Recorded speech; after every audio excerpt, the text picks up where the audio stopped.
भारत का James bond भी कहते हैं। जी हां, हम बात कर रहे हैं इंडिया के current national security adviser Shri Ajit Doval ji की। इंडिया के top spy master, super cop और 21वीं सदी के चाणक्य कहे जाने वाले अजीत डोवल की असल कहानी जेम्स बॉन्ड की थ्रिलिंग मूवी से कम नहीं है। पाकिस्तान आज भी इनके नाम से थर थर कांपता है। आज उनको देश का सबसे पावरफुल ब्यूरोक्रेट बताया जाता है। नेशनल सिक्योरिटी एडवाइजर के तौर पर उनको कैबिनेट रैंक के मिनिस्टर का दर्जा दिया गया है। कभी रिक्शा वाला तो कभी मोची, कभी धर्म बदलकर दूसरे देश का नागरिक बनना तो कभी दुश्मनों के साथ मिलकर उनसे उनकी सारी जानकारी निकालना। अपने 30 साल के अंडर कवर जर्नी में उन्होंने ऐसे ऐसे खतरनाक कारनामे किए हैं जो जासूसी की दुनिया में शायद ही पहले किसी ने किए हों। अपनी इसी क्षमता और बुद्धि के बलबूते पर वो देश के बड़े बड़े दुश्मनों को घुटनों पर ले आए। आज उनकी उम्र 77 साल हो चुकी है, लेकिन जब भी हम उनको टीवी या किसी इवेंट में देखते हैं तो आज भी वो उतने ही फिट और एक्टिव दिखाई पड़ते हैं।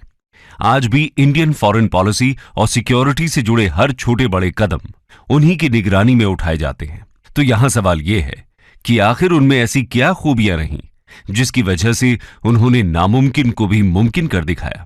आज की वीडियो में हम अजीत डोवल की जीवनी के साथ साथ उनसे जुड़ी कुछ अहम खूबियां और किस्से कहानियों की चर्चा करेंगे। तो आइए बिना देर किए इस डिस्कशन को आगे बढ़ाते हैं। Early life. दोस्तों, साल था 1945, तारीख 20 जनवरी। उत्तराखंड के पौड़ी गढ़वाल में अजीत डोवल का जन्म एक फौजी परिवार में हुआ। उनके पिता major GL Doval Indian army के एक ऑफिसर थे। उनकी शुरुआती पढ़ाई भी एक आर्मी स्कूल से ही हुई थी। अपनी कॉलेज की पढ़ाई उन्होंने अजमेर मिलिट्री स्कूल से की। 22 की उम्र में उन्होंने यूनिवर्सिटी ऑफ आगरा से इकोनॉमिक्स में मास्टर्स की डिग्री हासिल की। मास्टर्स खत्म करते ही उन्होंने यूपीएससी का एग्जाम दिया और पहले ही अटेम्प्ट में उसको क्वालिफाई कर इंडियन पुलिस सर्विस को ज्वाइन कर लिया। इस बात से आप अंदाजा लगा सकते हैं कि अजीत डोवल पढ़ने में शुरुआत से ही काफी शार्प थे। 1968 में उनकी पहली पोस्टिंग केरला काडर में एएसपी के तौर पर हुई। खैर, संयोग की बात यह है कि उनकी पोस्टिंग के कुछ ही समय बाद केरला में एक बेहद अनफॉर्चुनेट घटना हुई। असल में 28 दिसंबर 1971 को केरला के थलासेरी गांव में हिंदू और मुस्लिम कम्युनिटीज के बीच कुछ रूमर्स को लेकर कम्युनल टेंशंस बढ़ने लगी। 1972 के फर्स्ट वीक तक आते आते इन टेंशंस ने एक फुल ब्लोन हिंदू मुस्लिम राइट्स का रूप ले लिया। पूरे इलाके में तनावपूर्ण स्थिति थी। दोनों तरफ से वायलेंस, लूटपाट और चोरी चकारी बढ़ती ही जा रही थी। हालात को काबू से बाहर निकलता देख देश के तत्कालीन होम मिनिस्टर के करुणाकरण एक ऐसे पुलिस पर्सनल की तलाश करने लगे जो इन राइट्स को कंट्रोल कर सके। कुछ ही समय के अंदर अंदर एएसपी के पद पर कोट्टयम में तैनात एक यंग और स्मार्ट पुलिस ऑफिसर यानी अजीत डोवल होम मिनिस्टर करुणाकरण की नजरों में आ गए। अजीत डोवल को सर्विस में आए अभी 3 साल भी नहीं हुए थे, लेकिन उनके कामकाज से उनके चर्चे अभी से ही दूर दूर तक फैलने लगे थे। उनके सीनियर्स ये जान चुके थे कि उनमें कुछ तो बहुत खास है। इसी के चलते करुणाकरण उन दंगों को काबू में लाने के लिए अजीत डोवल को चुनते हैं। बस फिर क्या था, अजीत डोवल ने कुछ ही दिनों के अंदर अंदर दोनों कम्युनिटीज के लोगों को समझाकर न सिर्फ इन दंगों को शांत किया, बल्कि उन लोगों पर अपना ऐसा जादू चलाया कि वो लोग एक दूसरे के लुटे हुए सामान को भी वापस करने के लिए राजी हो गए। यानी जो काम पूरे स्टेट की पुलिस नहीं कर पा रही थी, वो अजीत डोवल ने खुद अकेले ही कुछ ही क्षणों में कर दिखाया। उनके इस पराक्रम के चर्चे केरला से लेकर दिल्ली तक होने लगे। देखते ही देखते अपने इसी हुनर की वजह से वो दिल्ली में बैठे इंटेलिजेंस ऑफिसर्स की नजरों में आ गए और तभी उन्हें सेंट्रल सर्विसेज के लिए केरला से दिल्ली बुला लिया गया। दिल्ली में उन्हें सेंट्रल इंटेलिजेंस एजेंसी आईबी यानी इंटेलिजेंस ब्यूरो में डेप्यूटेशन के लिए भेज दिया गया। इसके साथ ही उन्होंने इतनी कम उम्र में जासूसी की दुनिया में कदम रखा और यहीं से एक यंग आईपीएस ऑफिसर डालते हैं। The life undercover. तो दोस्तों, लगभग 7 साल की पुलिस सर्विस के बाद अजीत डोवल आईबी में नियुक्त हो जाते हैं। शुरुआत में कुछ समय के लिए उन्हें कुछ डेस्क वर्क सौंपा जाता है। इत्तेफाक की बात है, 1970s में इंडिया के नॉर्थ ईस्ट रीजन में इंसर्जेंसी का माहौल था। वहां के स्टेट्स खुद के लिए एक इंडिपेंडेंट नेशन की मांग कर रहे थे। अगर बात करें मिजोरम स्टेट की, तो वहां एक सेपरेटिस्ट लालडेंगा की लीडरशिप के अंडर इंस्टेबिलिटी अपने पीक पर थी। ये वहां अपनी एक अलग पैरेलल सरकार चला रहे थे। मिजो नेशनल फ्रंट मिजोरम को इंडिया से अलग करने की मांग कर रहा था। दिल्ली में बैठी इंडियन गवर्नमेंट के लिए यह सिचुएशन बहुत नाजुक थी। ऐसे में आईबी ने यह तय किया कि उनका कोई ऑफिसर मिजोरम जाकर इन इंसर्जेंट्स को शांत करने की कोशिश करेगा। लेकिन सवाल था कि यह करेगा कौन? अब जवाब केवल एक ही था, जी हां, अजीत डोवल। अजीत डोवल अपनी मैरिज के कुछ ही महीनों बाद अपने वर्क पर वापस लौटे थे। Need it in minutes? Just blink it. Download. तो उन्होंने खुद आगे आकर वहां जाने की बात कही। सबको कहीं ना कहीं इस बात का भरोसा था कि अब ये सिचुएशन सॉल्व हो ही जाएगी। खैर, वहां जाकर उन्होंने अपनी खास रणनीति बिछाई और एक एक करके सभी दुश्मनों को ढेर कर दिया।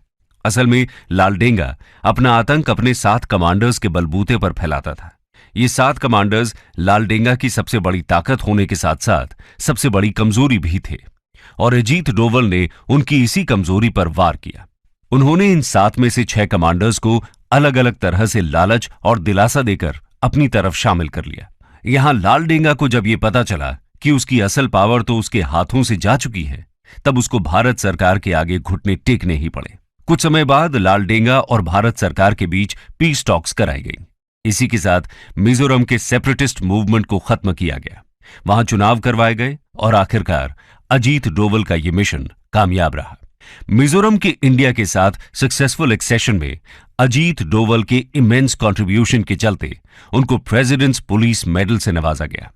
इतने कम सर्विस ईयर्स में अजीत डोवल ऐसे पहले ऑफिसर थे जिनको इस पदक से सम्मानित किया गया। खैर, मिजोरम के बाद ऐसा ही कुछ सिक्किम में भी हुआ। सिक्किम तब तक इंडियन यूनियन का पार्ट नहीं बना था। सिक्किम के राजा इंडिया के साथ एक्सेशन नहीं करना चाहते थे, लेकिन एक बार फिर अपनी चाणक्य नीति से अजीत डोवल ने सिक्किम को इंडियन यूनियन के साथ सक्सेसफुली मर्ज कर दिखाया। खैर, 1970s के एंड तक आते आते नॉर्थ ईस्ट की सिचुएशन तो कुछ स्टेबल हो चुकी थी, लेकिन अगले दशक में पंजाब में कुछ नई टेंशन उबाल ले रही थी। पंजाब में खालिस्तानी मिलिटेंट्स अपने अलग देश खालिस्तान की मांग करने लगे। मिलिटेंट्स के गुट अमृतसर के गोल्डन टेम्पल को अपना सेफ शेल्टर बनाकर पूरे शहर में आतंक फैलाने लगे। चीजें काबू से बहुत ज्यादा बाहर होने लगी। 1984 तक आते आते ऑपरेशन ब्लू स्टार की नौबत आ गई। इंडियन मिलिट्री पर्सनल्स ने गोल्डन टेम्पल को मिलिटेंट्स से मुक्त करने के लिए इस ऑपरेशन को लॉन्च किया और उन मिलिटेंट्स को वहां से खदेड़ दिया। लेकिन इस ऑपरेशन के बाद भी गोल्डन टेम्पल पूरी तरह मिलिटेंट से मुक्त नहीं हुआ था। इस प्रॉब्लम का पूरी तरह सफाया करने के लिए 1988 में ऑपरेशन ब्लैक थंडर लॉन्च किया गया और इस ऑपरेशन में अजीत डोवल की बेहद अहम भूमिका रही। आपको जानकर हैरानी होगी कि इन बचे हुए मिलिटेंट्स की जानकारी निकालने के लिए उन्होंने एक रिक्शा पुलर का भेष बनाया। इतना ही नहीं, इस भेष के साथ उन्होंने उन मिलिटेंट्स पर ऐसा जादू चलाया कि वो ये मानने के लिए तैयार हो गए कि ये रिक्शा पुलर एक पाकिस्तानी इंटेलिजेंस ऑफिसर है जो उनकी मदद के लिए वहां आया है। बस फिर क्या था, इसी बात का फायदा उठाकर उन्होंने उन मिलिटेंट्स के साथ गोल्डन टेम्पल के अंदर रहकर उनकी हर छोटी बड़ी जानकारी इकट्ठा की और इंडियन आर्मी को सौंप दी। इसी जानकारी के आधार पर ऑपरेशन ब्लैक थंडर लॉन्च किया गया और अजीत डोवल इसको पार लगाने में कामयाब रहे। इसके अलावा अगर हम बात करें पाकिस्तान की, तो ये शायद अजीत डोवल के वर्क फ्रंट का सबसे क्रूशल प्रोजेक्ट रहा। जैसा कि हम सब जानते ही हैं, 1972 में इंडिया ने अपना फर्स्ट न्यूक्लियर टेस्ट कंडक्ट किया। यह टेस्ट सक्सेसफुल होते ही पाकिस्तान मानो तिल मिला गया। इसके तुरंत बाद पाकिस्तान के nuclear scientist doctor AQ Khan ने पाकिस्तान न्यूक्लियर प्रोग्राम को डेवलप करने के लिए चाइना और फ्रांस से मदद मांगी। फ्रांस को जैसे ही पाकिस्तान के एंटी इंडिया एम्बिशंस की भनक लगी, वैसे ही वो उस प्रोग्राम से पीछे हट गया। लेकिन चाइना ने पाकिस्तान का हाथ नहीं छोड़ा। उधर नॉर्थ कोरिया भी पाकिस्तान के न्यूक्लियर प्रोग्राम में उसकी मदद कर रहा था। जैसे ही इस चीज की खबर इंडियन PM इंदिरा गांधी को लगी, उन्होंने पाकिस्तान की इन सभी गतिविधियों को ट्रेस करने के लिए अपना स्पाई नेटवर्क पाकिस्तान और चाइना में बिछा दिया। अजीत डोवल को पाकिस्तान भेजा गया।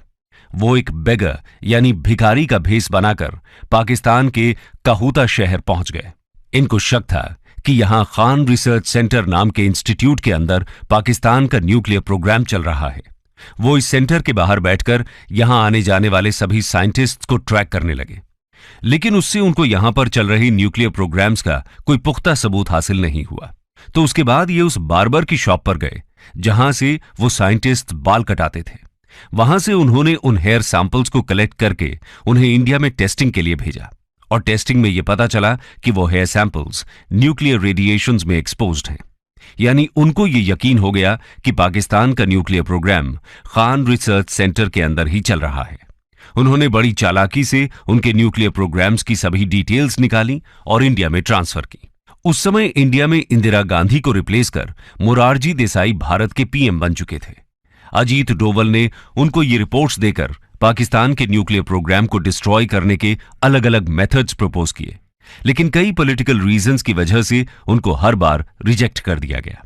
यानी इंडिया ने पाकिस्तान के न्यूक्लियर प्रोग्राम पर अटैक तो नहीं किया, लेकिन इतने कॉन्फिडेंशियल प्रोग्राम की छोटी से छोटी जानकारी इंडिया तक पहुंचाने में अजीत डोवल ने जो भूमिका निभाई, उसके बाद पाकिस्तान भी इंडियन इंटेलिजेंस का लोहा मान गया। खैर, इस सबके चलते हुए 1988 में अजीत डोवल को हाईएस्ट गैलेंट्री अवार्ड कीर्ति चक्र से नवाजा गया।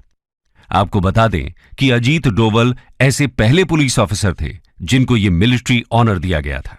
इतना ही नहीं, 1990s में उन्होंने कश्मीर में बढ़ रही मिलिटेंसी को रोकने के लिए भी अपनी इन्हीं सटीक नेगोशिएशन स्किल्स का इस्तेमाल किया। उस दौरान कश्मीर मिलिटेंट्स के आतंक से बेहाल था। अजीत डोवल ने यहां आते ही एक पाकिस्तान द्वारा फंडेड कश्मीरी मिलिटेंट कूका पारे के दिमाग को कुछ इस तरह मैनिपुलेट किया कि जो कूका पारे पाकिस्तान का एजेंट था, वो अजीत डोवल से कुछ ही बार मिलने के बाद पाकिस्तान के खिलाफ भारत की मदद करने लगा। यानी कूका पारे को भी उन्होंने अपनी ओर मिला लिया। इसके बाद 1996 में जम्मू कश्मीर में विधानसभा के इलेक्शंस कराए गए और इन इलेक्शंस में कूका पारे एमएलए की सीट जीत गया। अजीत डोवल की इन्हीं शानदार नेगोशिएशन स्किल्स का एक और नायाब नमूना हमें IC-814 की हाईजैकिंग्स के दौरान भी देखने को मिला। जैसा कि आपने सुना ही होगा, इस हाईजैकिंग के पीछे ISI का हाथ था। वो चाहते थे कि अपने सिटीजन्स की जान बचाने के लिए इंडिया उनके 100 खूंखार टेररिस्ट को छोड़ दे और साथ ही उनको $2 बिलियन पे करे, लेकिन ये अजीत डोवल को गवारा नहीं था। पर दोनों ही साइड से उन पर प्रेशर भी बढ़ रहा था, लेकिन उसके बावजूद उन्होंने एक बार फिर अपनी बातों के चक्रव्यूह से मिलिटेंट्स के मन में अपना डर बैठा दिया। इन नेगोशिएशंस के बाद 100 की जगह उनके कुल 3 आतंकवादियों को छोड़ा गया और एक पैसेंजर के अलावा उस फ्लाइट के सभी पैसेंजर्स सही सलामत वापस घर आ सके। तो आप देख सकते हैं कि अपनी हिम्मत और शार्प प्रेजेंस ऑफ माइंड के चलते उन्होंने हाईजैकर्स की टर्म्स और कंडीशंस को बहुत ज्यादा टोन डाउन कर दिया और इसी के साथ उनका यह ऑपरेशन भी सक्सेसफुल रहा। सोर्सेज की माने तो 1971 से 1999 तक इंडियन एयरलाइंस की 15 हाईजैकिंग्स में से हर एक की टर्मिनेशन में अजीत डोवल का एक्टिव कंट्रीब्यूशन रहा। लेकिन उनका यह सफर अभी खत्म नहीं हुआ, और वो कैसे, आइए देखते हैं। Post retirement phase. SIP की शुरुआत करना चाहते हो, आप ऑटोमेटिकली अपने महीने के सेविंग्स को SIP में इन्वेस्ट कर सकते हो सिर्फ 500 रुपए के साथ। तो दोस्तों, 7 साल पुलिस फोर्स और लगभग 30 साल इंटेलिजेंस ब्यूरो में काम करने के बाद जनवरी 2005 में वो IB के चीफ के पद से रिटायर हुए। लेकिन उसके बाद भी वो देश की पॉलिटिक्स, एकेडेमिक्स और स्पेशली नेशनल सिक्योरिटी के मैटर्स में एक्टिवली इन्वॉल्व रहे। इस दौरान उन्होंने कई रिनाउंड गवर्नमेंट और नॉन गवर्नमेंटल इंस्टीट्यूशंस और सिक्योरिटी थिंक टैंक्स में इंडिया के सिक्योरिटी चैलेंजेस और फॉरेन पॉलिसी ऑब्जेक्टिव्स पर लेक्चर्स डिलीवर किए। कई लीडिंग न्यूज़पेपर्स और जर्नल्स में इंडिया की सिक्योरिटी से रिलेटेड आर्टिकल्स भी पब्लिश किए। दिसंबर 2009 में उन्होंने एक leading public policy think tank Vivekananda international foundation की स्थापना की और इस तरह वो अपने पोस्ट रिटायरमेंट फेज में दुनिया के सामने खुलकर इंडिया की नेशनल सिक्योरिटी ऑब्जेक्टिव्स को प्रमोट करते नजर आए। लेकिन उनकी जिंदगी के इस फेज ने एक बड़ा टर्न 2014 में लिया, जब न्यू दिल्ली में बीजेपी की गवर्नमेंट ने अपनी सत्ता स्थापित की। 30 मई 2014 को पीएम मोदी ने उनको देश के 5th नेशनल सिक्योरिटी एडवाइजर के रूप में नियुक्त किया। नेशनल एडवाइजर बनते ही उनके सामने इराक से एक बड़ा चैलेंज आ खड़ा हुआ। असल में उस समय इराक में आईसिस का आतंक छाया हुआ था। जून 2015 में आईसिस ने इंडिया की 46 नर्सेस को तिकरित में बंदी बना लिया। एनएसए बनने के कुल 2 महीने बाद अजीत डोवल बहुत खुफिया तरीके से इराक पहुंचे, वहां उनकी सरकार के साथ कोलैबोरेट किया और कुछ ही दिनों के अंदर अंदर सभी इंडियन नर्सेस को आईसिस के चंगुल से छुड़ाकर इंडिया वापस ले आए। इसके बाद भी पिछले कुछ सालों में पाकिस्तान ने इंडिया पर उड़ी और पुलवामा में 2 खूंखार आतंकी हमलों को अंजाम दिया। इन दोनों हमलों के रिस्पांस में भारत की ओर से जो सक्सेसफुल सर्जिकल स्ट्राइक्स हुई, उन दोनों के मास्टरमाइंड और कोई नहीं बल्कि खुद अजीत डोवल ही थे। आपको याद होगा कि पुलवामा की सर्जिकल स्ट्राइक में विंग कमांडर अभिनंदन का प्लेन पाकिस्तान के इलाके में जा गिरा और वो पाकिस्तान के कब्जे में आ गए। जाहिर है कि पाकिस्तान उनको इतनी आसानी से छोड़ने वाला नहीं था, लेकिन अजीत डोवल ने यहां से अमेरिका फोन घुमाया और वहां से उनके काउंटरपार्ट ने पाकिस्तान पर प्रेशर बनाया और कुछ ही घंटों के अंदर विंग कमांडर अभिनंदन को बाइज्जत इंडिया को सौंप दिया गया। हालांकि पाकिस्तान इसको एक गुडविल जेस्चर का नाम देता है, लेकिन असल में यह सब अजीत डोवल के ही खौफ का नतीजा था। तो दोस्तों, ये वीडियो खत्म तो हो जाएगी, लेकिन अजीत डोवल की वीरता के किस्से कहीं खत्म नहीं होंगे। उनकी जिंदगी की कहानी असल में इतने थ्रिल और रोमांच से भरी हुई है, लेकिन अब तक आप ये अंदाजा लगा ही सकते हैं कि अपने 30 साल लंबे जासूसी के करियर में उन्होंने कैसी कैसी खूंखार परिस्थितियों को अकेले फेस करते हुए पूरे इंडिया की सिक्योरिटी को सर आंखों पर रखा। इस दौरान कई बार बात उनकी जान पर भी बनाई, लेकिन उन्होंने कभी भी घबराकर एक भी कदम पीछे नहीं रखा। बिना डरे, बिना डगमगाए वो अपने मकसद पर हमेशा अडिग रहे। वो बहुत दूरदर्शी हैं, अपने दुश्मनों से कई गुना आगे की सोच रखते हैं। इसीलिए कहा जाता है कि जहां सबकी सोच खत्म हो जाती है, वहां से अजीत डोवल की सोच शुरू होती है।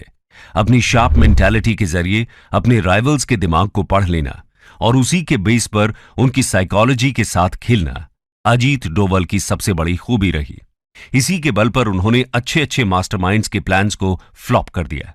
इसके अलावा अपनी मातृभूमि की रक्षा को लेकर उनका जुनून और हिम्मत उनको उनके हर काम में सफलता दिलाती गई।